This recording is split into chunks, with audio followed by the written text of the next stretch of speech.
What's good, YouTube? It's your boy Kev, man. I'm back at y'all with another motherfucking video, man. As y'all can see from the title, hey, I'm back at y'all with some more crazy weather, man. This is when the weather changed history, super outbreak, man. I looked it up, looked into it, man. So basically, it was 148 tornadoes that went through 13 states in 24 hours, bro. That's insane. That's insane, bro. And I seen that it was in the 70s. So I'm guessing that the fact that it was in the 70s, you gotta remember the technology is not the same like it was when we was, how it is now. You know what I mean? Obviously, we can get warm faster. I mean, back then the technology wasn't as, and that's why that's probably why it was so many casualties, with these tornadoes right here, man. But yeah, man, this is a 41-minute video, you feel me? I was gonna break it up into parts, but I was like, nah, I'm just go ahead and make this into one video. So yeah, man, I'm not even gonna talk that much, man. I'm gonna get right into the video and get this on started, man.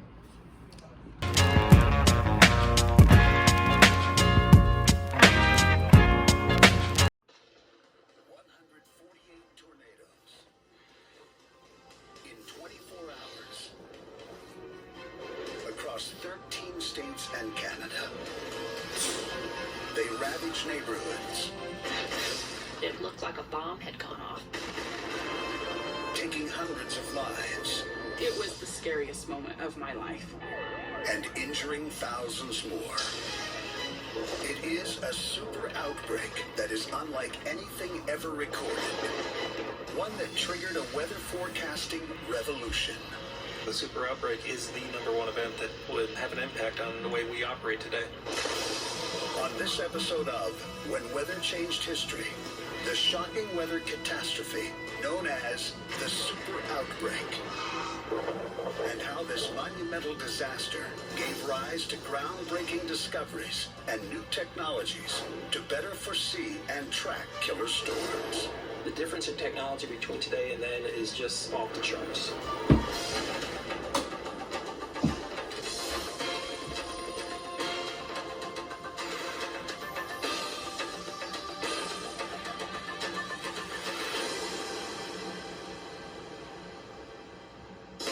An F5 tornado. Perhaps the most vicious weather phenomenon. I bet. They can pack winds more than 300 miles per hour. That's crazy to think about, man. It really is. Lives in seconds. An F4 or F5 storm literally wipes homes clean off their foundation. The only thing that remains is anything that's below ground.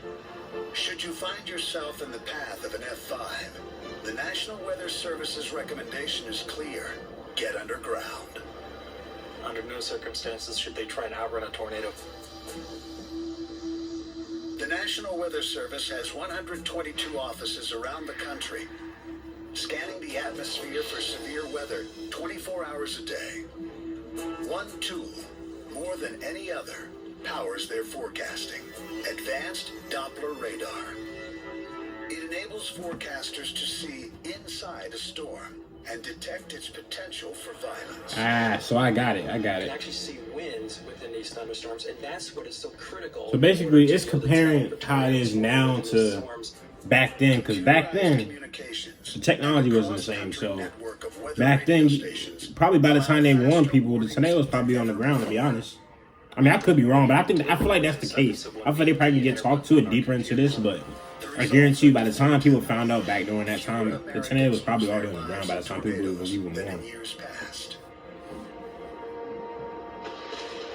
These advances are the legacy of April 3rd, 1974, a pivotal day in American weather history. Beginning on that day, 148 separate tornadoes. Only two? No, I take that back. Devastating F5. So I'm in Virginia. So 1, 2, 3, 4, 6 happened in Virginia. Okay. Killing more than 300 people and injuring thousands in just 24 hours. It would become known as the super outbreak. April 3rd, 1974, Louisville, Kentucky. David Reeves is a lead forecaster in the Louisville office of the National Weather Service. When Reeves reports for work that afternoon, he finds his colleagues already very busy.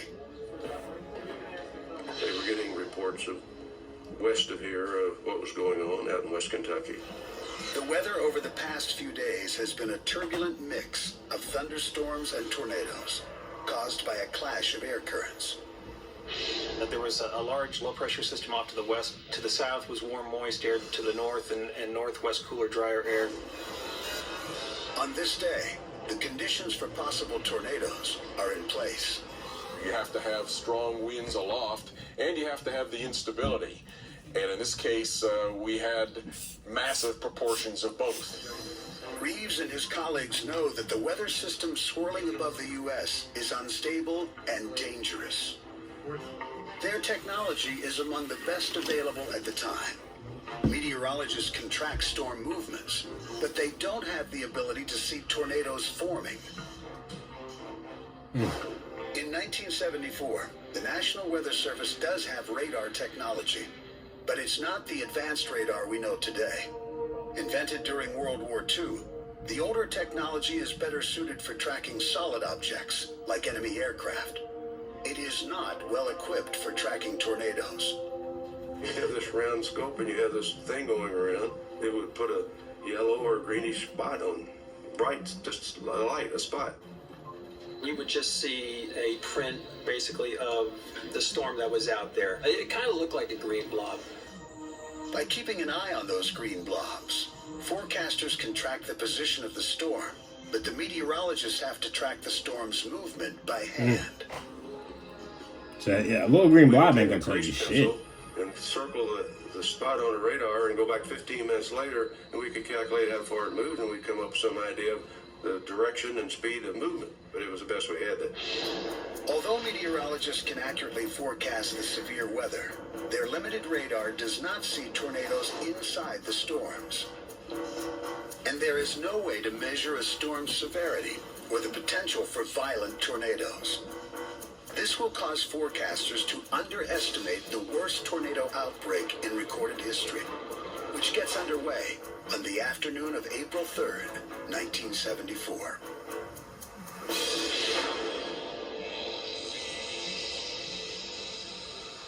Brandenburg, Kentucky, on the Ohio River, nearly 45 miles from Louisville. Brandenburg is a rural town of about 1,700. Jane Willis and her family run the local newspaper, the Meade County Messenger. My father was the publisher, and my mother was the managing editor. We were very much a country paper. About 4 p.m. after visiting friends, Jane returns to the office. Conversation at the newspaper revolves around the weather. Just 2 days earlier, 23 tornadoes had developed across the central and southern United States, causing wind damage right in their own county. Yeah, that's crazy. That storm and the devastation it caused is fresh on the minds of the Willis family when they look outside that afternoon. The sky turned kind of a green, yellow, and it That's felt scary as shit. different. Fuck that. And then my mother said, "It's a storm, it's a storm." A massive F5 slams into the river town. The Willises and their employees scramble into the basement as the tornado roars overhead. We were in the stairwell. Every bit of dust from this 100-year-old building was being sucked out of the woodwork. The F5 tornado grinds through the heart of Brandenburg. Damn. Within minutes, the twister is gone, but the destruction is overwhelming. About half of the town's buildings are destroyed. 31 people are killed. Nearly 1 out of every 7 residents injured. At the Messenger newspaper office, the Willis family is unharmed. They stumble out of the basement and into a different world. I saw devastation. The town was just destroyed. This was the end of Brandenburg as I knew it. That's crazy. Jane learns that the friends she visited moments before are dead. It was absolutely overwhelming. About 45 miles away Bro, this from music low-key Brandenburg, scary as shit. Louisville, Dave Reeves and his fellow forecasters at the National Weather Service have no idea what's happened. Looking at their radar, they could see the path of the storm, but they could not detect the tornado. Only when they hear news of it on the radio do they understand the reality of the green blobs on their radar. We learned real quick that every one of those things was producing severe weather. Now, just minutes after learning about the devastation in Brandenburg, Reeves sees another disaster looming on his radar. The spot that caused the tornado at Brandenburg was in line. It was headed right toward us. The storm is now heading for Kentucky's largest city, Louisville.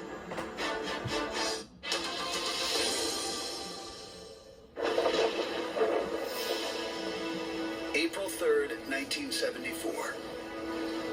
Brandenburg, Kentucky is in ruins after an F5 tornado strike.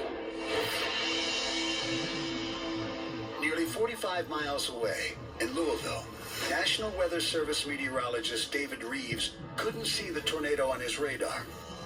But he knows from radio reports that storms are headed his way. Our little radar was showing that this spot had passed over Brandenburg and was headed directly toward Louisville. And we put out a warning for Louisville. Dave Reeves, the National Weather Service. That's a scary ass sound. Well, we do have a pretty Sound like the sound from like World War II. Like, That afternoon in Louisville, traffic reporter Dick Gilbert is in the sky covering the daily traffic for WHAS radio. no, he's So old. be prepared for it as you're driving. Gilbert, a former Air My boy's Force in the pilot, air also while a flies tornado the is helicopter. going on. Like, My dad was the only Nah. person who could see what was really going on at that point. Every day, he checks on his 14-year-old daughter, Candace. Gilbert, a widower, uses his chopper to make sure she's safe at home after school. He would fly over the house, and the routine was that I would have to run out in the front yard and wave to him and let him know that I was okay. But this day is far from routine. The sky has turned pitch black when Candace sees her dad flying overhead. He was only about maybe 100 feet off the ground. And with the clear bubble of the helicopter, I could see him very clearly. And I could see him say, "Get in the basement." And he's making violent circular motions with his hands. Candace heads underground as her father flies back toward the city. 4:37 p.m. It is swirling around. Gilbert spots a funnel forming above Louisville. It looks like smoke underneath it. There is no real tight, definitive tornado as such. It's still turning in a large. Yes, there's one now. Started, yes, dipping down from the bottom of the cloud. Because of Gilbert's broadcast, thousands of listeners take shelter. Forecasters on the ground in Louisville are stymied by their incomplete radar picture. But from his vantage point in the sky, Gilbert can report a blow-by-blow of the tornado's path. WHAS TV and radio use Gilbert's area warning to alert people to take shelter. He was telling you where it is at this moment and where it looks like it's headed. When we put the bulletin out that a tornado hadn't touched ground. A funnel cloud has been sighted moving northeast from McNeely Lake. Please be on guard in those areas and, if necessary, take a place of safety. The Louisville tornado touches down at Standiford Airport, home to an office of the National Weather Service. Meteorologist John Burke is standing in front of the window and goes live on WHAS radio as the tornado approaches. Yeah, but here comes the wind. We're hitting winds up the good gracious sakes alive. How high is the wind speed at this time? There's 50 right there. My God, the whole thing's going, yep, I'm going. Come on. I'm going. Goodbye. Burke quickly backs away from the window. Dick Gilbert continues to track the tornado from the air as it pounds Louisville. He had a line that nearly everyone who remembers that day will repeat to me. Now, if I'm right over the fairgrounds, the horse barns are no more. It totally wiped out the horse barns. The tornado then heads straight for northeast Louisville. Teenagers Valerie and Jeff Underhill have just arrived home from school. We had a golden retriever who was very active and always anxious to get outside. I remember that day in hindsight that he came out on the back stoop, sniffed around, and wanted to go right back inside. Hey, that's why you gotta listen to. Hey, that's why you gotta listen to your dogs, bro. For real, no cap, bro. You gotta listen to your dogs. They know what they're talking about, bro. No cap. Downtown Louisville, when they find out a tornado is headed straight for their neighborhood. They immediately call home to warn their children. I said, you all should get to the basement. Underhill and his wife race home to be with their children. We turned on the radio as we were driving home and actually listened to Mr. Gilbert broadcast how he was following the tornado in a helicopter. I heard my sister yelp from out of the kitchen and ran out to see what it was. She said, quickly look out the kitchen window. We couldn't see a funnel. We just saw the black mass moving in our direction and things flying across the backyard. Valerie and Jeff grab the family dog and run to their basement.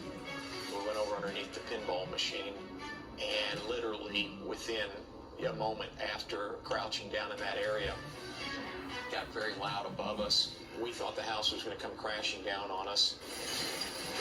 I can remember my sister and I hugging each other, holding onto the dog at the same time as tightly as we could, and literally the fear that this is the end.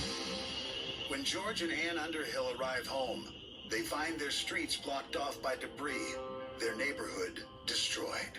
We were in total panic because they had told us that there's no way anybody could have lived. On a street corner near their home, the Underhills find Valerie and Jeff shaken but safe. That's crazy. Their house is decimated. The only thing left standing intact was one bathroom in the center of the first floor.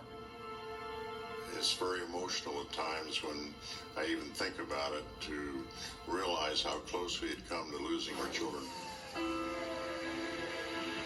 900 buildings in Louisville are damaged beyond repair from the tornado that was on the ground for more than 20 minutes. More than 200 residents are injured by the F4 tornado. Incredibly, only 2 people die. That's crazy to think, bro. Gilbert's live reports for saving so many lives. Only 2 people died in an F4 tornado? Lucky, man. Real lucky. The rest of Kentucky will not get the benefit of Gilbert's aerial broadcast. We had no idea that it was as widespread as it was. They just kept going, kept going. Just minutes after the Louisville strike, yet another destructive tornado will form over the town of Xenia, Ohio. The town will have little warning. Yo, this is insane, bro. This is crazy.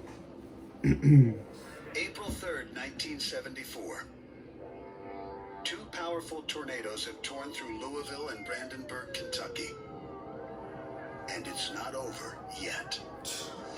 More tornadoes break out across the South, the Midwest, and the Ohio River Valley. Perhaps the strongest tornado of all is the one that hit Xenia, Ohio.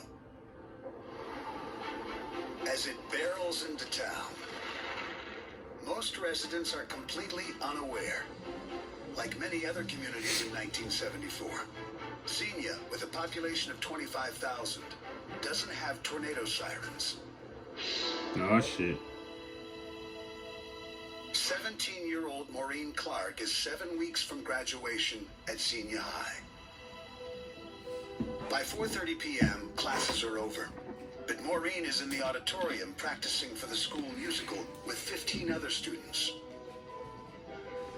We were in the middle of one of the songs, and suddenly the back door of the auditorium opens up, and a girl named Ruth comes running in and is very upset and is yelling very loudly, "You have to take cover."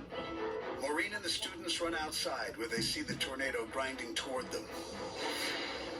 That's crazy. It was the scariest moment of my life because it was just this black, ominous thing out there that was coming towards us very quickly. A little more than a mile away is John Lockwood, his wife, and 2 young children. They are all inside the church, where Lockwood is pastor. He and his wife are cleaning when Lockwood looks outside a window. It got totally dark outside, and I realized something very devastating was happening. The Lockwoods race for the church basement.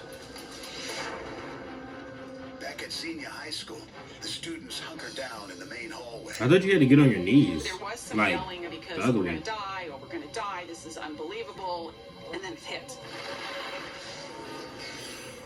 As the terrifying winds subside, the students at Xenia High emerge from their school. It just looked like a bomb had been dropped in front of the high school. As we turned around and looked at the building, all of the windows were shattered. There was no second floor. It was gone. If we had been on the stage at that point, we would have died during this tornado. There were buses on the stage. The ceiling had collapsed. It would have been the end of our lives. That's crazy. After riding out the storm in his church basement, Pastor Lockwood emerges to find total destruction. I could see clear downtown. I hollered at my wife and I said, "Connie, we have had a very devastating storm." It takes 9 minutes for the tornado to tear through Xenia. At least half of the town is leveled. The tornado has killed more than 30 and injured 1,150. Damn.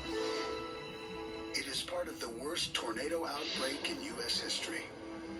And it's not over.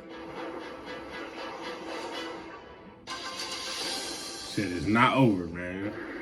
Shit is wild as hell, man. April 3rd, 1974. A massive tornado outbreak is underway in several states. That thing went across Illinois and Indiana up into Michigan, parts of Indiana, Ohio, Kentucky, Tennessee, Mississippi, Alabama, and ultimately even Georgia. Due to their limited technology, meteorologists are confounded by the severity of the outbreak. They were able to forecast the severe weather, but they can't see the tornadoes on their radar, so they can't issue advanced warnings. In many cases, their warnings come after tornadoes have already hit the ground. And see, that's where it's fucked up at, bro. People not being able to get the cover, especially when you got an F4, We could type on a teletype machine. especially when you got like an F4, F5 tornado coming towards you, Put the tape in a little and you not getting, you don't get warned until that shit on the fucking ground. Bro, that shit is sad, man. It really is. If a piece of paper tape broke, you had to start over. I told you, man. Like, this is a prime example of just showing you how and like just how technologies came a long way, bro. This really is. It just shows you how much technologies came a long way. Like Noah, it's funny because Noah, that's what my mom works for. Noah, my mom works for Noah. Some messages never get through. At the National Weather Service office in Louisville, meteorologist John Burke erupts in frustration and anger. He took a grease pencil and slammed it down the desk. And he said, "We're not doing a damn bit of good. You know, we were putting out these warnings, people still getting killed." 6 p.m. near Huntsville, Alabama, in Limestone County. Civil Defense Director Spencer Black is aware of the disaster unfolding east of the Mississippi River and knows the stormy weather is headed his way. It's in Arkansas, it's in Mississippi, and they told us by 6 o'clock you will experience some of the most severe weather that Limestone County has ever experienced. Black's office is ill-equipped for a disaster.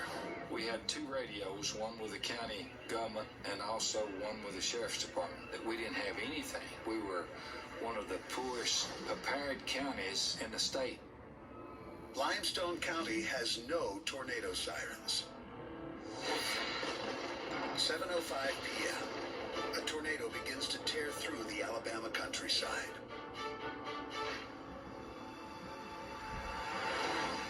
"18-year-old Donnie Powers and 15-year-old Felisa Golden are high school sweethearts.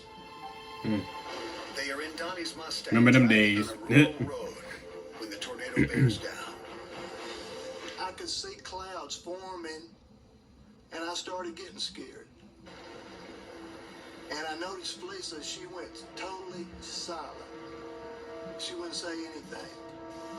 It was raining so hard, the car didn't even want to go. It wanted to stop and stall. Suddenly, Donnie sees the tornado. There's only one evasive action he knows. I said, Felisa, open your door and get in the ditch. And when she opened the door, things started hitting us. I opened the door, and that's as far as I got. The rocks started coming in, hitting me in the face. The wind was just very, lots of pressure inside the car. That's crazy. Through the windshield, and I don't remember landing. I was still in the car, and I was still conscious, and the car flipped 3 times that I know of.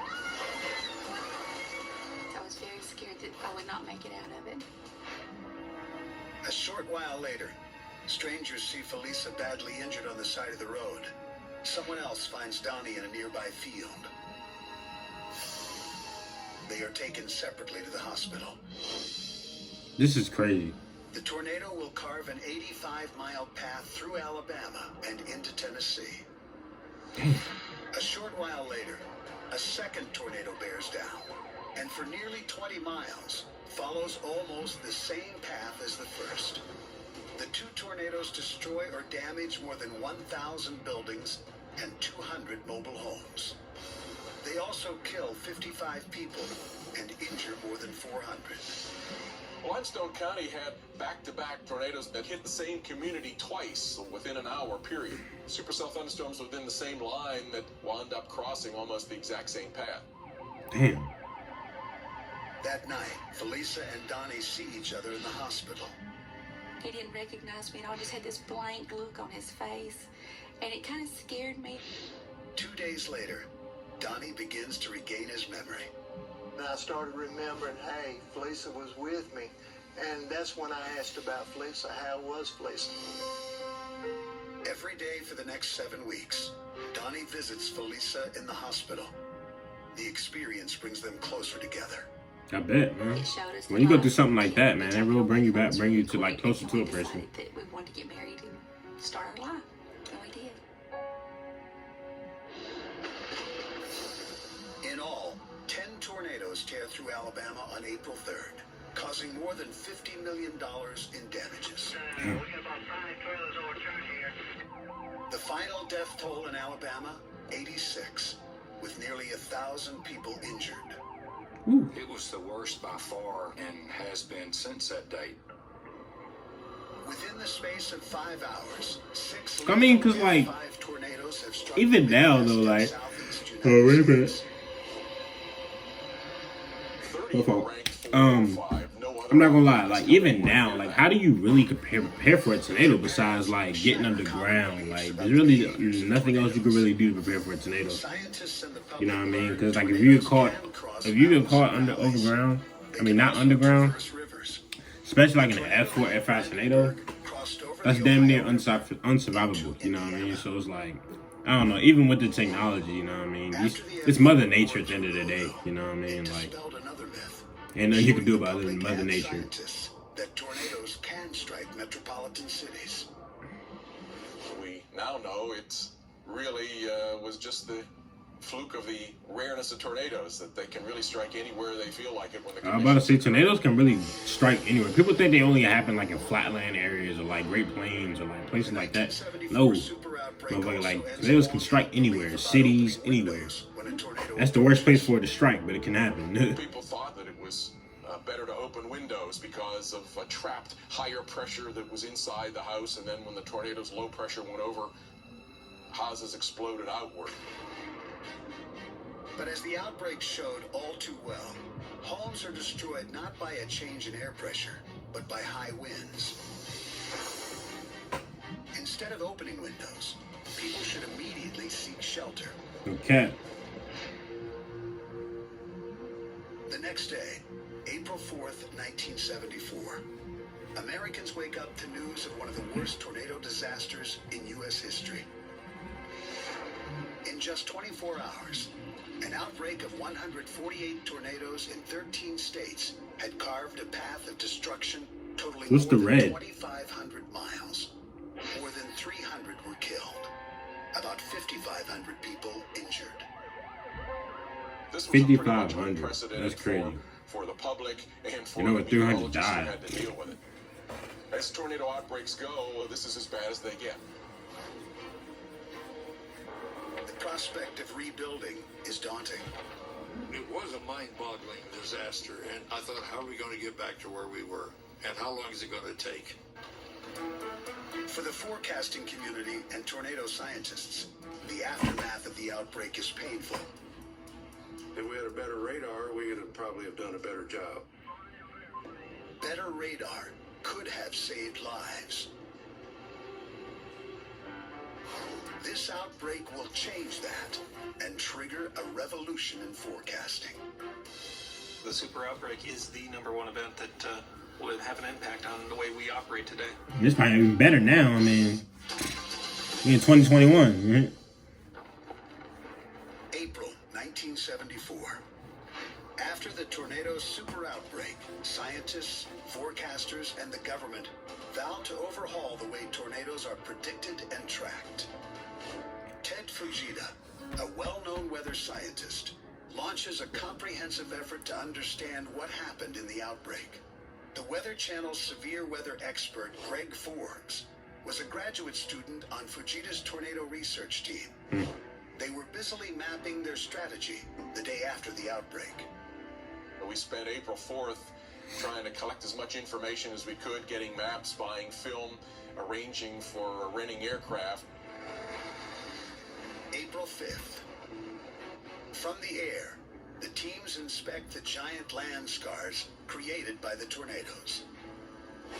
They examine the destruction left by a tornado in Monticello, Indiana, which appears to have traveled 121 miles on the ground. Just seemed like the damage kept going and going and going. It was amazing. As the team investigates, they determined that the damage was done not by one, but by 2 tornadoes. Fujita would later determine that these 2 tornadoes were part of a whole family of 9 tornadoes, causing a path of destruction nearly 260 miles long in Illinois and Indiana. Between April and July, the researchers visit many locations, including Brandenburg and Louisville, Kentucky, Xenia, Ohio, and Limestone County, Alabama. Fujita's goal is to rank each of the 148 tornadoes in terms of wind speed and strength. When he went to Brandenburg, he was interested in a cemetery. He could calculate the mass of a headstone. If it was moved, it took a certain force to do that. So he could try to make an estimation of the wind speed, whatever it took to move that block of granite. Fujita is also seeking to prove a theory he has been developing about tornadoes.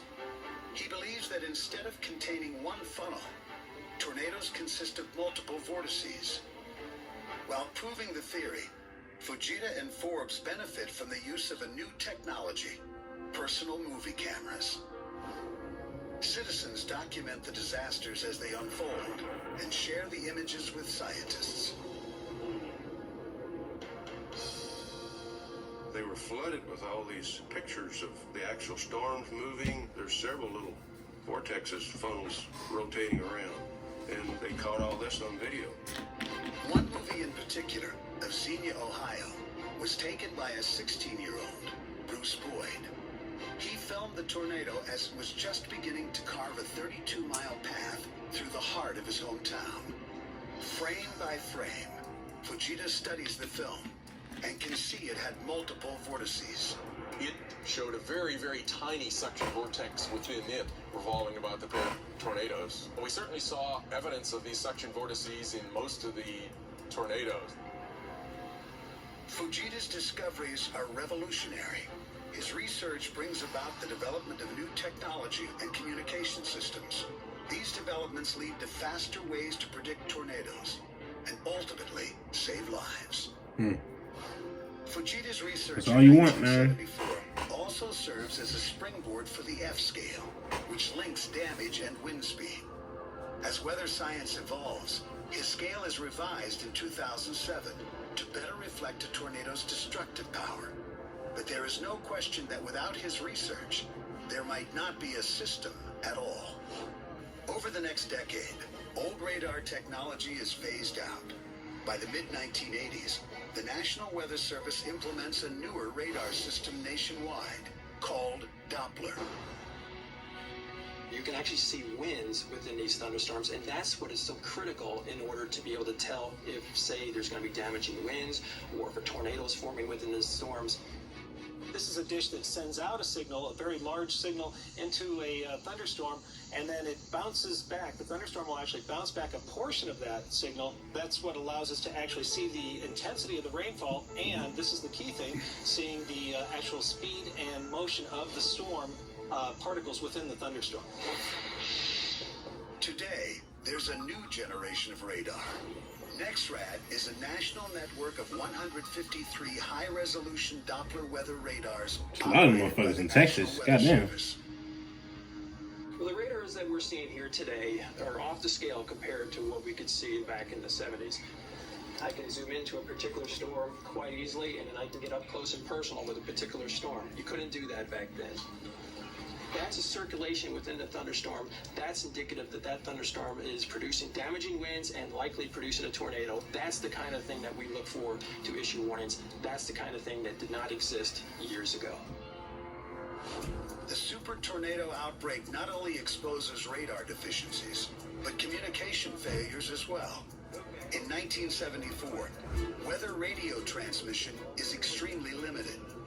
There were only 50 to 60 transmitters across the entire nation, and most of those were in marine locations. National Weather Service in Shreveport. In 1979, Congress approves funding for the installation of a 330-station weather radio network. That allowed us to actually get warnings to people even in the middle of the night. Over the years, the network grows to about 1,000 stations nationwide. In 1979, the National Weather Service replaces teletype machines with computers. Today, meteorologists use state-of-the-art equipment to supply forecasts. The internet also revolutionizes how people access weather information. Anyone with a high-speed internet connection can have more data on their home computer today than any forecaster in any office had in 1974 during the super crazy, bro. These advances in technology and communications have clear results. Wild. The average warning lead time for tornadoes increases to 13 minutes. Most tornadoes were on the ground before we had a warning out in 1974. To go from having no warning at ground zero in 1974 to having minutes lead time to the very first touchdown of a tornado is phenomenal. Those advanced warnings save lives. Annual death tolls in the triple digits were more common in the 1950s and earlier. In recent years, it's been closer to 60 fatalities per year. In 2008, it's a big difference. The country's preparedness would be tested by another deadly outbreak.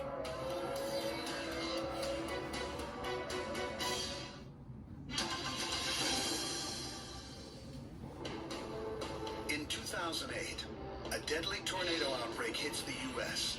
and tests the technological innovations that resulted from the 1974 super outbreak. February 5th.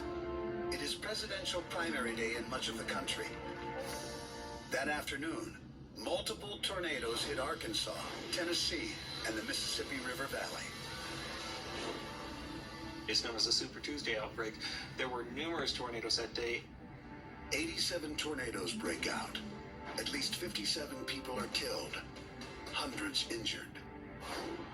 On Super Tuesday, people had advanced warning, about 16 minutes. As a result, it's a big difference, though, for sure. That of 1974. Had it occurred before the advent of new technology, far more people might have died. A tornado outbreak of this intensity and this magnitude probably would have resulted in over 400 fatalities. In Louisville, Kentucky, after the 1974 tornado destroyed their home, George and Ann Underhill started a construction company to restore their neighborhood. We felt that we were doing a positive thing for the community as well as starting a new venture in our life. In Xenia, Ohio, churches and schools have been constructed to resist tornado winds. State laws put in place after the 1974 super outbreak require that school districts have tornado drills and teach children what to do in the event of a tornado. And towns across the country have installed tornado warning sirens. Now we have a magnificent early warning system for weather. I honestly feel like everybody, even though I know there's places like where I live at that honestly really prone to tornadoes, don't really happen a lot, or really rare. It's rare for a tornado to happen here.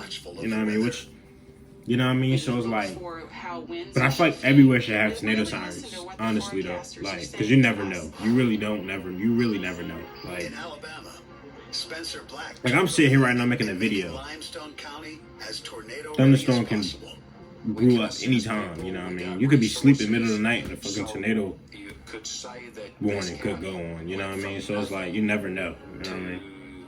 Being the best. Many who lived through the outbreak feel protected by the new weather technology. You can watch your TV, you can look at radar system, they can tell you when a tornado is coming, and you got so much time now where we didn't have time back then. Donnie's wife, Felisa, however, isn't taking any chances. No more going out during stormy weather. None. While all the technology in the world is no guarantee of survival, there is no doubt it can keep people safer. The more information you have, the better decisions you can make, and the better you can keep your family and your loved ones safe.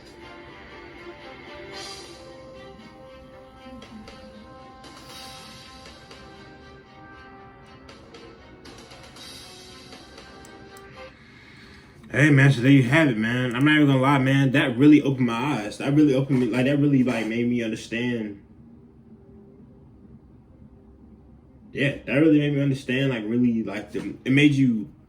opened my eyes about, like, the weather. Just, like, everything just, like, I don't know, man, that's crazy. Like, it just opened my eyes, basically just showing, it just shows you, like, how long, and, like, it just shows you that, like, technologies came along. My fault, I'm tired, bro, I'm not even gonna, I know, it seemed like I'm tired, bro, I'm not even gonna count. I just got from work and shit, so I'm low-key tired, but nah, what's the name, it's really crazy, man, because it's, like, for me, it really shows how long technologies came, bro. Technology really came a long ways, like weather technology, you know what I mean? So, like, because you see the difference in the radars, like, you know what I mean? So it's like, man, nowadays, people obviously can get a faster warning, you know what I mean? So you 17, 18 minutes earlier warning than it was back then, you know what I mean? Back then, a F5 tornado is most likely killing over 100 people easily in one town, you know what I mean? So it's like easily